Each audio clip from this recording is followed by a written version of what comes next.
చంద్రబాబు చేసే అన్నింటికీ పవన్ తలూపుతున్నారు అంటూ రోజా ఫైర్ అవుతున్నారు. కూటమి నేతలపై ఆమె ఆగ్రహం వ్యక్తం చేస్తున్నారు.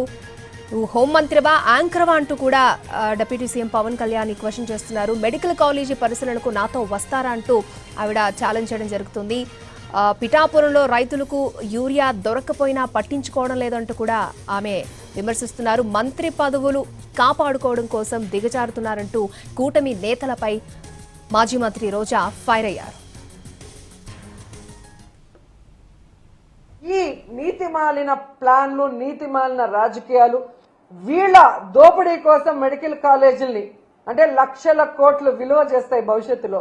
అలాంటి మెడికల్ కాలేజీల్ని విత్ హాస్పిటల్స్ తో తమకు కావాల్సిన వాళ్ళకి పప్పు బెల్లల్లాగా చంద్రబాబు నాయుడు కూటమి ప్రభుత్వం ఇచ్చేస్తుంటే జగన్మోహన్ రెడ్డి గారు ప్రెస్ మీట్ పెట్టి నిజాలన్నీ కూడా ప్రజలకు తెలియజేయగానే వాటికి సమాధానం చెప్పాల్సిన సీనియర్ మోస్ట్ చంద్రబాబు నాయుడు ఎందుకు సమాధానం చెప్పట్లేదు? ఎందుకు తన మంత్రుల్ని రెచ్చగొట్టి జగన్మోహన్ రెడ్డి గారిని బూతులు తిట్టడానికి ఈరోజు పంపిస్తున్నారని నేను అడుగుతున్నా. ఈ నీతిమాలిన ప్లాన్లు, నీతిమాలిన రాజకీయాలు, వీళ్ళ దోపిడీ కోసం మెడికల్ కాలేజీల్ని అంటే లక్షల కోట్లు విలువ చేస్తాయి భవిష్యత్తులో. అలాంటి మెడికల్ కాలేజీల్ని విత్ హాస్పిటల్స్ తో తమకు కావాల్సిన వాళ్ళకి పప్పు బెల్లల్లాగా చంద్రబాబు నాయుడు కూటమి ప్రభుత్వం ఇచ్చేస్తుంటే జగన్మోహన్ రెడ్డి గారు ప్రెస్ మీట్ పెట్టి నిజాలన్నీ కూడా ప్రజలకు తెలియజేయగానే వాటికి సమాధానం చెప్పాల్సిన సీనియర్ మోస్ట్ చంద్రబాబు నాయుడు ఎందుకు సమాధానం చెప్పట్లేదు? ఎందుకు తన మంత్రుల్ని రెచ్చగొట్టి జగన్మోహన్ రెడ్డి గారిని బూతులు తిట్టడానికి ఈరోజు పంపిస్తున్నారని నేను అడుగుతున్నా. ఈ నీతిమాలిన ప్లాన్లు, నీతిమాలిన రాజకీయాలు, వీళ్ళ దోపిడీ కోసం మెడికల్ కాలేజీల్ని అంటే లక్షల కోట్లు విలువ చేస్తాయి భవిష్యత్తులో.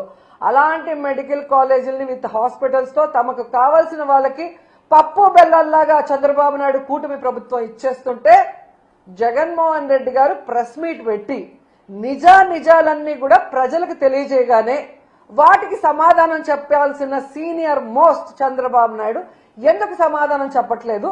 ఎందుకు తన మంత్రుల్ని రెచ్చగొట్టి జగన్మోహన్ రెడ్డి గారిని బూతులు తిట్టడానికి ఈరోజు పంపిస్తున్నారని నేను అడుగుతున్నా. ఈ నీతిమాలిన ప్లాన్లు, నీతిమాలిన రాజకీయాలు, వీళ్ళ దోపిడీ కోసం మెడికల్ కాలేజీల్ని అంటే లక్షల కోట్లు విలువ చేస్తాయి భవిష్యత్తులో. అలాంటి మెడికల్ కాలేజీల్ని విత్ హాస్పిటల్స్ తో తమకు కావాల్సిన వాళ్ళకి పప్పు బెల్లల్లాగా చంద్రబాబు నాయుడు కూటమి ప్రభుత్వం ఇచ్చేస్తుంటే జగన్మోహన్ రెడ్డి గారు ప్రెస్ మీట్ పెట్టి నిజాలన్నీ కూడా ప్రజలకు తెలియజేయగానే వాటికి సమాధానం చెప్పాల్సిన సీనియర్ మోస్ట్ చంద్రబాబు నాయుడు ఎందుకు సమాధానం చెప్పట్లేదు? ఎందుకు తన మంత్రుల్ని రెచ్చగొట్టి జగన్మోహన్ రెడ్డి గారిని బూతులు తిట్టడానికి ఈరోజు పంపిస్తున్నారని నేను అడుగుతున్నా.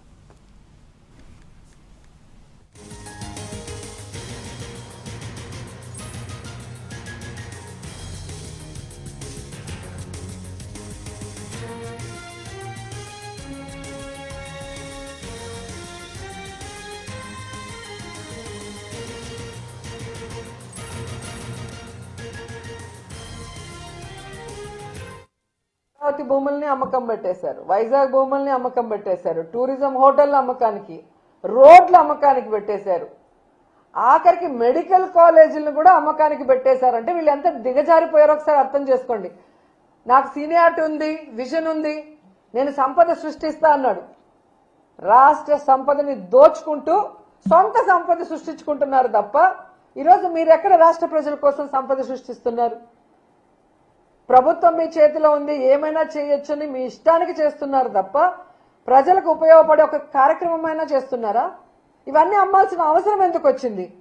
15 నెలల్లో దాదాపుగా 1,97,000 కోట్ల రూపాయల అప్పులు తెచ్చిన మీకు, వెల్ఫేర్ స్కీమ్స్ ఇవ్వని మీకు, డెవలప్మెంట్ చేయని మీకు, పూర్తి చేయాల్సిన వాటిని కూడా నిలిపేసిన మీకు ఎందుకు లక్షల కోట్ల అప్పు చేయాల్సి వచ్చింది? ఆ డబ్బు ఏమైంది? ఇంకా ఇవన్నీ ఎందుకు అమ్మకానికి పెడుతున్నారో చంద్రబాబు నాయుడు కూటమి ప్రభుత్వం సమాధానం చెప్పాలి. పవన్ కళ్యాణ్ ఎప్పుడో ఒకసారి అలా వచ్చి ఊగిపోవటం కాదు. ఈరోజు నువ్వు షూటింగ్లు చేసుకోవడానికి కానీ నీ కోట్లు ఇచ్చింది, ప్రభుత్వ ధనంతో స్పెషల్ ఫ్లైట్లు ఎక్కి ఎంజాయ్ చేయడానికి కాదు నీకు ఓట్లేసింది. కూటమి ప్రభుత్వంలో ఉన్నప్పుడు చంద్రబాబు నాయుడు ప్రభుత్వం తప్పు చేస్తే నిలదీయాలి, సరిదిద్దాలి అండ్ సక్రమంగా ప్రజలకి మంచి చేసే విధంగా నువ్వు నడుచుకోవాలి. కానీ నీ నియోజకవర్గం పిఠాపురంలో అమ్మాయిని రేప్ చేసినా పట్టించుకో, రైతుకు యూరియా దొరక్క ఎండల్లో వాళ్ళు నించొని రోజుల తరబడి ఏడుస్తుంటే పట్టించుకో, ఇదే పిఠాపురంలో నిరుద్యోగులకి ఉద్యోగం ఇవ్వకపోయినా, నిరుద్యోగ భృతి ఇవ్వకపోయినా పట్టించుకో. నీ ప్యాకేజ్ కరెక్ట్గా నీకు ఇస్తే చాలు. ఒక హెలికాప్టర్ కొనిచ్చేశాడు, ఇంకా ఎక్కి తిరుక్కుంటూ ఉంటున్నావు. అంతేగాని ఏ రోజైనా రాష్ట్ర ప్రజల గురించి, రైతుల గురించి, మహిళల గురించి ఆలోచిస్తున్నావా? వాటి గురించి ఎప్పుడైనా మాట్లాడుతున్నావా? ఈ 17 మెడికల్ కాలేజీలు అమ్మకానికి పెడితే కనీసం బుర్రున్న ఎవరైనా కూడా దానికి మద్దతు తెలుపుతారా? కానీ నువ్వు కూర్చొని తల ఆడిస్తున్నావు అంటే ఈరోజు రాష్ట్ర ప్రజలు నీకు ఓటేసినందుకు సిగ్గుపడుతున్నారన్న విషయాన్ని కూడా తెలుసుకోండి.